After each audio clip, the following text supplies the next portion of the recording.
अस्सलाम वालेकुम नाज़रीन, सराबर खताब से मुखातिब है। कुछ आम खबरें आपके सामने रख देते हैं। कल मरीम साहबा खिताब करती हैं और उसके बाद अचानक से पाकिस्तान के सोशल मीडिया के ऊपर मुख्तलिफ वीडियोस मंजर आम पर आती हैं। अब उन वीडियोस में जो इंटरव्यू करने वाला या जिसकी आवाज है उसका चेहरा नजर नहीं आता।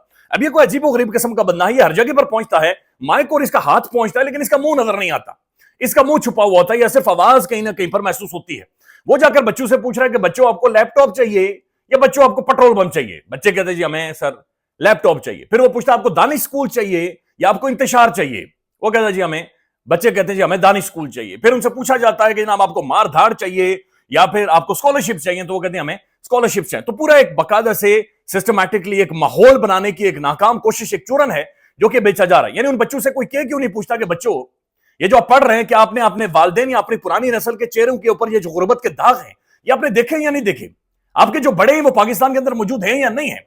बच्चों ये जो खानदान या जो मरीम साहब आपके सामने तकरीर करके गई हैं, इस खानदान ने, कि आपको पता है 40 साल से ये हुक्मरान खानदान है इस पाकिस्तान के ऊपर, 4 दहाइयों से ये रूल कर रहा है इस पूरे निजाम को, इस पूरे सिस्टम को ये रूल कैसे कर रहा है? ये हामिद मीर साहब ने पाकिस्तान के प्राइम टेलीविजन के ऊपर बता दिया है कि वो बैसाखियां हैं, वो स्पोर्ट है पीछे से, वो खलाई मखलूक है जो इस खानदान को हर टाइम में लॉन्च करती है। और मियां साहब यार पूरा खानदान इस चीज का क्रेडिट लेता है, इस चीज का क्रेडिट लेता है।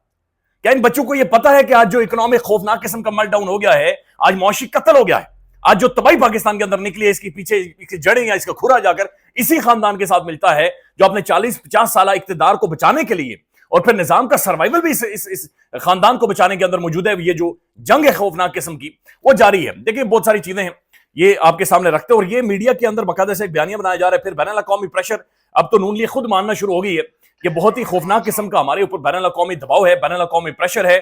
सिद्दीक जान साहब ने आज व्लॉग किया है, मैं चूंकि अखबार अभी तक नहीं पढ़ सका, लेकिन उन्होंने जिक्र किया कि जंग अखबार के अंदर साइफर के कुछ एक टोटे या कुछ एक हिस्से मुख्तलिफ उन्हें ट्विस्ट देकर छापे गए हैं। और ये क्यों छापे गए ये बड़ा इंटरेस्टिंग है। और 22 तारीख को जो कांग्रेस के अंदर हियरिंग होने वाली है उसने तो इसका बिल्कुल उधेड़ कर इस सारे मामले को रख देना है। ये मामला और मसला असल में शुरू ही और खत्म ही एक बात पर के ऊपर हो रहा है कि इमरान खान असल में कब अपने असाब के ऊपर या असाब की जंग इमरान खान का बारता है, या इमरान खान क्या फैसला करता है। पाकिस्तान के तमाम तर टेलीविजन, सोशल मीडिया, अखबार डिस्कशन सिर्फ एक है कि इमरान खान इस वक्त हुकूमत को कैसे कुछ ना कुछ रास्ता दे, बंद गली के सामने इमरान खान खड़ा है, को रास्ता दे और ये किसी तरह से एग्जिट करे। आसमा शिराजी साहब और शहबाज गिल साहब का एक फड्डा है, उसके अंदर आसमा शिराजी साहबा ने बड़ी नाजेबा किस्म की गुफ्तगू शहबाज गिल साहब के बारे में की है। और फिर औरत कार्ड ज़ाहिर है जो उन्होंने संभाल कर रखा होता है, ऐसे करके वो सामने लेकर आ जाती हैं, वो आपके सामने रख देते हैं। लेकिन ये मैं चाह रहा हूं हफीजुल्लाह नियाज़ी साहब को आप सुन लें कि इमरान खान के साथ जब मत्था लगाया गया तब क्या सोचा गया था और उसके बाद क्या हुआ है। ये हफीजुल्लाह नियाज़ी साहब को सुन लें और ये बात ज़हन में रखनी है, ये वो टाइम है हफीजुल्लाह नियाज़ी साहब के ऊपर कि उनके बच्चे को मिलिट्री कस्टडी से 10 सालों की सजा हो चुकी है। उनके बच्चे के बारे में सुप्रीम कोर्ट के जज तमस्खुर उड़ाते हैं। एक वालिद दर्द लेकर, एक पाकिस्तान का जर्नलिस्ट, तज्जियाकार, एक दानिश्वर दर्द लेकर खड़ा होता है। जजेस कहते हैं आपकी बात सुन ली है ना, सियासी बात ना करें। हालांकि इस मुल्क का सबसे ज्यादा सियासी इस मुल्क का जज है, इस मुल्क का जज है। हफीजुल्लाह नियाज़ी साहब क्या कह रहे वो सुन ले। तो ये उस टाइम में इमरान खान साहब के सख्त तरीन मुखालिफ भी है, बहुत सारे इन्होंने एनालिसिस भी किए, बहुत सारे तज्जिए किए जहां पर ये अजीब गरीब इन्होंने गुफ्तगू की है। लेकिन अभी सुन ले। बहुत बहादुर दिलेर कि इमरान खान साहब जो है बहुत बहादुर दिलेर आदमी। जब मैं सबको कहता था कि ये आपको, और मैं उसको कहता था अभी इमरान खान से इक़्तिदार भी नहीं आया था, 2018-2017 में सारे दोस्त जानते हैं और मीडिया के लोग जानते हैं। मैं मीडिया पे कई दफा कह देता था कि ये आपको लग पता जाएगा, तब आप छेड़ेंगे। क्लिप चलते रहे पुरानी। फिर उसके बाद इमरान खान साहब नंबर 2 है कि मैंने किसी को इतना खूबसूरत लड़ते नहीं देखा। मैं समझता हूँ कि उस बंदे के, और मैं उसकी वजह भी जानता हूँ, लेकिन आपको प्रोग्राम मैंने कुछ किया है कि वो एक फास्ट बॉलर था, 20-25 साल वो लड़ उनका करेक्शन है ना, अब उसको लड़ना। हफीजुल्लाह नियाज़ी साहब बुनियादी तौर पर ये कह रहे हैं कि मैंने इन्हें पहले ये बताया था, पहले ज़ाहिर निज़ाम को ये बताया था कि इस बंदे को ना छेड़िएगा, ये आपके पीछे पड़ जाएगा और फिर टूटेगा नहीं। और फिर एक मिसाल आपके सामने मौजूद है। हफीजुल्लाह नियाज़ी साहब ये कहते हैं कि जिस खूबसूरती के साथ वो लड़ा है, इस लड़ने के ऊपर किताबें लिखी जाएंगी। आप याद रखिएगा आने वाले टाइम में अडयाला जेल से बहुत सारी शख्सियात, बहुत सारे लोग, इमरान खान की सिक्योरिटी पर मामूर बहुत सारे गार्ड्स ये बाहर निकलेंगे और किताबें लिखेंगे। ये इमरान खान की जिंदगी के ऊपर, ये जो इमरान खान ने 500-550 दिन गुजारे हैं, ये एक एक दिन के ऊपर एक एक किताब लिखेंगे। और आने वाली नस्लें जब किताब पढ़ेंगी और पीछे देखकर इनके ऊपर मुस्कुराएंगी, इनके ऊपर ठट्ठे लगाएंगी, इनका मजाक उड़ाएंगी, इनका लिटरली वो मजाक उड़ाएंगी, क्योंकि अब निजाम के लिए देखें सर्वाइवल नहीं है। फिर हफीजुल्लाह नियाज़ी साहब जिस तरह से फरमाते हैं कि फिर वो जिस खूबसूरती के साथ लड़ा है وہ اپنے آپ میں ایک مثال موجود ہے. اب اس بارے میں آپ حامد میر صاحب کیا کہتے ہیں میں آپ کے سامنے رکھ دیتا ہوں کہ میر صاحب نے بڑا کیٹاگوریکل کچھ ایک چیزیں فرمائی ہیں. میر صاحب کہتے ہیں کہ 90 کی دہائی میں نواز شریف ایجنسیوں سے پیسہ لے کر بینظیر بھٹو کے خلاف الیکشن لڑتے تھے. نواز شریف نے 99 میں NRO لیا, 2023 میں ڈیل کی. بینظیر بھٹو نے NRO کیا. ذوالفقار علی بھٹو واحد سیاستدان ہیں جنہوں نے ڈیل نہیں کی. عمران خان ڈیل نہیں کر رہے, وہ کوشش کر رہے ہیں کہ وہ معذرت کے ساتھ وہ کوشش کر رہے ہیں کہ وہ ایسے سیاستدان بن کر ابھریں کہ جو پہلی دفعہ بغیر اسٹیبلشمنٹ کے ڈیل کر کے نہ صرف باہر آیا ہے بلکہ اس کے بعد آ کر اس نے سارے معاملات کو بھی چلایا ہے. حکومت کی ادائیں اور ناز نخرے دیکھ کر خواہش کا اندازہ لگا لیں. حکومت عمران خان کو کہہ رہی ہے کہ ہم بہت کچھ دینے کو تیار ہیں, آپ بھی تو کچھ دے دیں.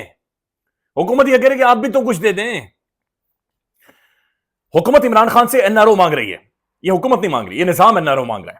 یعنی حکومت نہیں چل سکتی, حکومت ہے نہیں, حکومت کی ریٹ ہی نہیں ہے. حکومت ایک اردلی حکومت ہے, وہ سب کو پتا ہے, اور اردلی حکومت کبھی بھی کچھ نہیں سکتی. زیادہ یہ نظام ہے پاکستان کا جو عمران خان سے NRO مانگ رہا ہے کہ آپ نتھیا گلی یا بنی گالا چلے جائیں اور رہا ہونے کے بعد نئے انتخابات کا اصرار نہ کریں اور پارٹی کو نہ چلائیں. بیرسٹر گوہر کو چیئرمین رہنے دیں. عمران خان یعنی عمران خان سے یہ کہا جا رہا ہے کہ آپ کو آزاد کر دیتے ہیں, آپ کو رہا کر دیتے ہیں, اب بنی گالا چلے جائیں, وہاں پر جا کر بیٹھ جائیں, لیکن فوری طور پر انتخابات کی طرف نہ آئیں.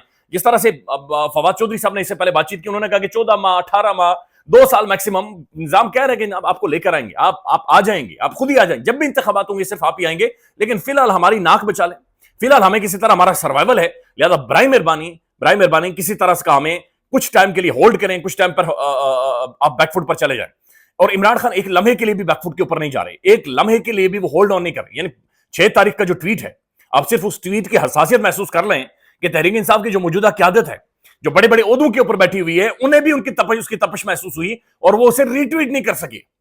اور جو اردلی کی مہر شہباز شریف صاحب کے اوپر لگا چکے ہیں یہ عمران خان صاحب, یہ ان کا تعاقب کرے گی اور اس نے ان کی سیاست کا ختم بلکہ جنازہ نکال دیا. کل بھی بتایا گیا کہ اڈیالہ جیل کے اندر عمران خان صاحب کو بتایا گیا کہ آپ نے وہ اردلی شہباز صاحب کے لیے استعمال کیا, اور اس کے بعد ہر بندہ شہباز شریف صاحب کو اردلی کر رہا ہے. عمران خان نے کہا بالکل ٹھیک کیا ہے, وہ ہے ہی اردلی, وہ اسی کے قابل ہے کہ جو جدھر بھی جائے اسے بندہ اردلی کہے اور اردلی کے طرح چلتا پھرتا گھومے. بہرحال منیف فاروق صاحب نے ایک دفعہ پھر جناب دھمکی گئی ہے, اور بیرسٹر منیف فاروق صاحب کا یہ کہنا ہے کہ ان کا کہنا ہے کہ آج کے اسٹیبلشمنٹ کا جو ٹاپ ہے وہ نفرت عمران میں پروان چڑھا ہے اور آگے بھی چڑھ رہا ہے. اسٹیبلشمنٹ کا جو ٹاپ ہے وہ نفرت میں پروان چڑھا ہے اور آگے بھی چڑھ رہا ہے. معلومات کی بنیاد پر کہہ رہا ہوں کہ ابھی بہت کچھ ہونا باقی ہے. معلومات کی بنیاد پر کہہ رہا ہوں, یعنی یہ اسٹریٹ اوے کہہ رہے ہیں کہ ابھی اور بھی بہت کچھ ہونا باقی ہے. مظہر عباس صاحب کا میں انٹرویو دیکھ رہا تھا, ان سے محمد مالک صاحب نے یہی پوچھا کہ اگر یہ معاملہ سارٹ آؤٹ کی طرف نہیں جاتا تو کیا ہوگا. کیا ہوگا, آپ کیا کر لیں گے, اور اس سے زیادہ اور کیا ہو سکتا ہے. یعنی بات ختم ہوگی نا, بندے اٹھانا, بندے غائب کرنا, مار دھاڑ تباہی, بالکل ایک خوفناک قسم کا ماحول, اس سے زیادہ اور ہو کیا سکتا ہے. اس سے زیادہ صرف یہی سروائیول ہے کہ عمران خان کے لیے وہ پھاٹک کھولی جائے اور دروازے کھولے جائیں. اب یہ شہباز گل صاحب اور جو آسما شیرازی صاحبہ ہیں, ان کے درمیان میں جو پھڈا ہے یہ بڑا خوفناک قسم کا پھڈا ہے, اور یہ سروائیول کا پھڈا ہے آسما شیرازی صاحبہ کے لیے. صرف حاجن آسما شیرازی صاحبہ نہیں ہے, پاکستان کی ایک بہت بڑی جرنلسٹوں کی لاٹ ہے, صحافیوں کی لاٹ ہے جو نظام کی بینیفیشری رہی ہے. یعنی آسما شیرازی صاحبہ کے اوپر یہ کہا جاتا ہے کہ انہوں نے سرکاری طور پر حج کیا ہے, یعنی سرکاری مراعات نہیں ہے. یعنی آسما شیرازی صاحبہ ماشاءاللہ ایک انتہائی ویل آف ہے, لیکن سرکاری خزانے سے پیسے نکال کر میرے اور آپ کے خون پسینے کے, ہمارے خون کو نچوڑ کر انہوں نے حج کیا ہے. اب پھر بہت سارے اور صحافیوں کے اوپر لگتا ہے. ایک صحافی کے بارے میں کہا جاتا ہے اس کی خواہش تھی کہ مجھے ایمبیسڈر لگا دیں, چونکہ میں اچھی انگریزی بول لیتا ہوں, چونکہ میں تھوڑی سی تیز بولنگ بھی کر لیتا ہوں, چونکہ مجھے خود ساختہ طور پر لگتا ہے کہ میں پریزنٹیبل ہوں, لہذا مجھے ایمبیسڈر لگا دیں کسی ملک کا. بہت سارے اور بھی صحافی ہیں, کچھ کہتا ہے مجھے پی ٹی وی کا MD لگا دیں, کچھ پی ٹی وی کے اوپر جا کر بیٹھے ہوئے امین حفیظ صاحب کو دیکھ لیں, ہاں کر کے چھاتی کے اوپر ہاتھ مارتے ہیں, 10-12 لاکھ روپیہ لے جاتے ہیں, جیسے یہ ریوڑیاں ہیں نا بانٹی جا رہی ہیں. تو بہرحال آسما شیرازی صاحبہ کو اکثر جس چیز پر یہ چڑھ جاتی ہیں وہ یہی انہیں کہا جاتا ہے کہ جناب آپ نے سرکاری طور پر کیوں حج کیا. میرے خیال میں اس میں کوئی قباحت نہیں ہے, چلیں انہوں نے حج کر لیا ہے. لیکن بہرحال شہباز گل صاحب نے ان کے ایک سٹیٹمنٹ کے اوپر ریئیکٹ کیا, اور وہ سٹیٹمنٹ یہ تھی لیٹ گیا کپتان. عمران خان کے بارے میں تھی کہ وہ لیٹ گیا ہے. اب وہ آسما شیرازی صاحبہ کی نہیں تھی, جو کہ کسی پٹواری نے, میرے خیال میں پٹوار خانے سے کہیں سے وہ نکلا ایڈٹ ہو کر, اور پٹوار خانے سے وہ لیک ہوا تھا, ایڈٹ کر کے اسے لیک کیا گیا تھا. آسما شیرازی صاحبہ نے وہ خود الفاظ نہیں لکھوائے تھے. شہباز گل صاحب نے اس کے اوپر معذرت کی. اس کے بعد ان کی کمنٹری کو اٹھا کر شہباز گل صاحب نے انٹرنیشنلی رپورٹ کیا کہ جناب یہ کہہ رہی ہیں کہ رچرڈ रिक ग्रेनेल असल में महसूस हो रहा है कि तहरीक इंसाफ के एक यूथिया के तौर पर बिहेव कर रहा है या पीटीआई वर्कर के तौर पर बिहेव कर रहा है। इस पर आसमा शिराजी साहब लिखती हैं, शहबाज गिल अपने पापा को शिकायत लगाते हुए डॉक्टर शहबाज गिल साहब लिखते हैं, यह मोहतरमा घटिया गंदी खलीज गालियां देती है और फिर औरत कार्ड खेलती है। मैं फिर भी आपकी वालदा का एहतराम करूंगा, कभी किसी और को आपका बाप कहकर आपकी मां को गाली नहीं दूंगा। यानी जब आप किसी का बाप बना रहे हैं तो फिर वो आपको, आपकी मां को किसी को भी आपकी मां का बना देगा। तो शहबाज गिल साहब कह रहे हैं मैं आपकी वालदा का एहतराम करता हूं, लिहाजा मैं ऐसी कोई बातचीत नहीं करूंगा। ये तुम्हारी गलाजत है मोहतरमा आसमा शिराजी, दूसरों की माओं को गाली दो फिर औरत काट के लो। ये खौफनाक है। ये असल में एक सर्वाइवल की जंग है, जहां पर पाकिस्तान के जो प्राइम टेलीविजन के बड़े बड़े निजाम के मुस्तफीद होने वाले साफी थे, उन्हें अब रोटी के लाले पड़ गए, लिटरली रोटी के लाले पड़ गए। वो इर्रेलेवेंट हो गए, वो लोगों में मुंह दिखाने के काबिल नहीं रहे। आसमा शिराजी साहिबा ये पहले जाया करती थी इतवार बाजार, अभी इतवार बाजार भी नहीं जाती। अब जो लोग गुर्बत की चक्की में यानी मर गए, लोगों के जनाजे निकल गए हैं, लेकिन मोहतरमा को नजर नहीं आता। तो लिहाजा ये बिल्कुल खत्म होकर रहेगी। ये पाकिस्तान की जो एक लॉट जर्नलिस्टों की एक लॉट थी, जिनका दहाइयों पर अपनी बदकिस्मती से तजुर्बा था, लेकिन जिस तरीके से उन्होंने कंप्रोमाइज किया, जिस तरीके से उन्होंने हथियार डाले और जिस तरीके से वो लेटे हैं, उस लेटने के बाद अफसोस ही कर सकते हैं और कुछ नहीं। मजीद अपडेट करेंगे, ख्याल रखिएगा। अल्लाह हाफिज।